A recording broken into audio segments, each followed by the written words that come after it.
गीता के page number 103 पे मैं आ गया हूँ। भगवान श्री कृष्ण अर्जुन को कर्म के बारे में समझा रहे हैं। कर्म के बारे में भगवान श्री कृष्ण अर्जुन को बोल रहे हैं कि तुम कर्म करते जाओ और कर्म की फल की चिंता करना तुम्हारे अधिकार का नहीं है, वो मेरे अधिकार का है, वो मैं करता हूँ। आगे भगवान श्री कृष्ण क्या बोलते हैं?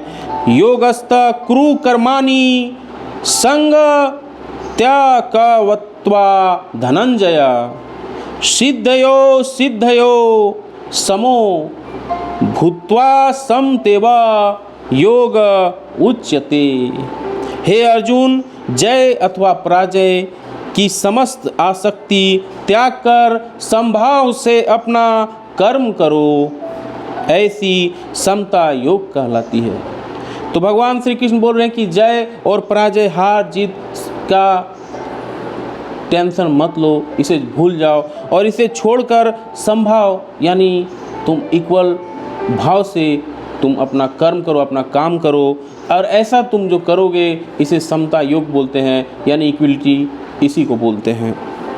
कृष्ण अर्जुन से कहते हैं कि वह योग में स्थित होकर कर्म करे। और योग है क्या?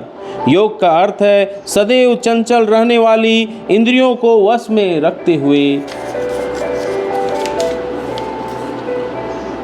परम तत्व के मन को एकाग्र करना। और परम तत्व कौन है?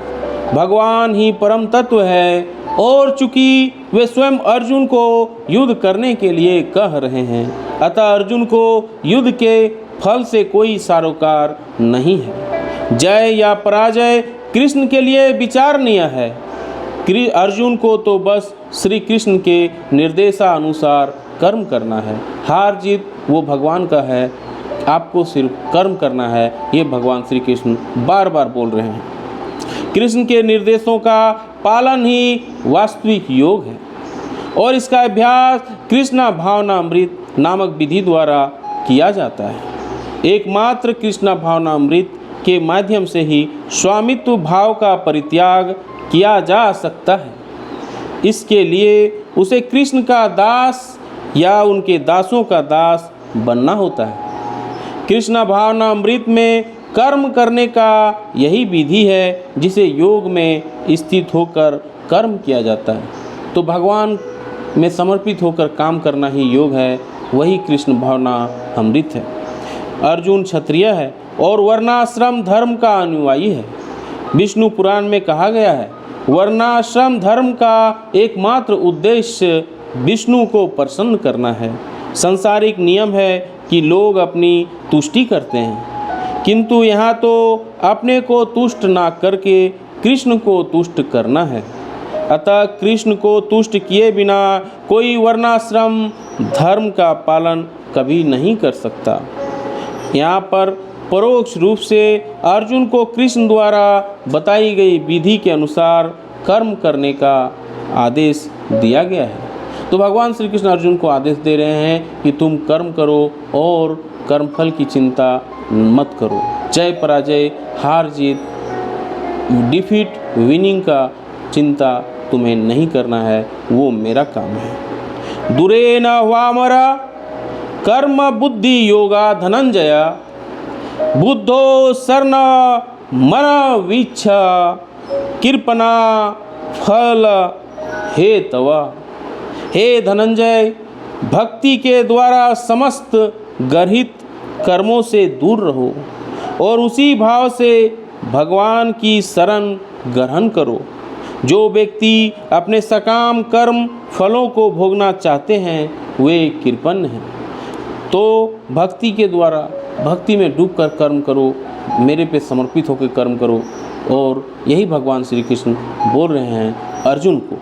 जो व्यक्ति भगवान के दास के रूप में, यानी भगवान का भक्त बन जाओ, भगवान का नौकर बन जाओ, भगवान का सर्वेंट बन जाओ के रूप में स्वरूप को समझ लेता है, वह कृष्ण भावना अमृत में स्थित रहने के अतिरिक्त सारे कर्मों को छोड़ देता है। जीव के लिए ऐसी भक्ति कर्म का सही मार्ग है।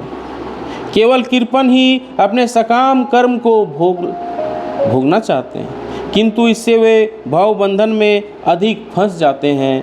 कृष्ण भावनामृत के अतिरिक्त जितने भी कर्म संपन्न किए जाते हैं वे गर्हित हैं, क्योंकि इससे कर्ता जन्म मृत्यु के चक्र में लगातार फंसा रहता है। अतः कभी इसकी आकांक्षा नहीं करना चाहिए कि मैं कर्म का कारण बनूं।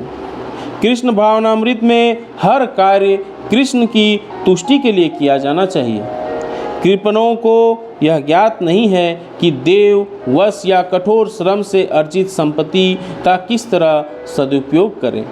मनुष्य को अपनी सारी शक्ति कृष्ण भावना अमृत अर्जित करने में लगानी चाहिए, इससे उसका जीवन सफल हो सकेगा। कृपणों की भांति अभागे व्यक्ति अपनी मानव शक्ति को भगवान की सेवा में नहीं लगाते।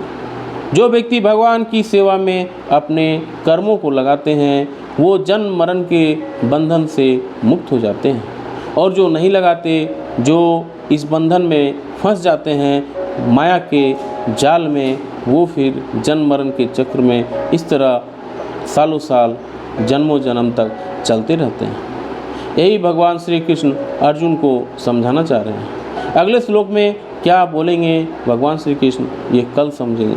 तब तक के लिए अगर वीडियो अच्छी लगी लाइक एंड शेयर जरूर करें। जय हिंद, वंदे मातरम।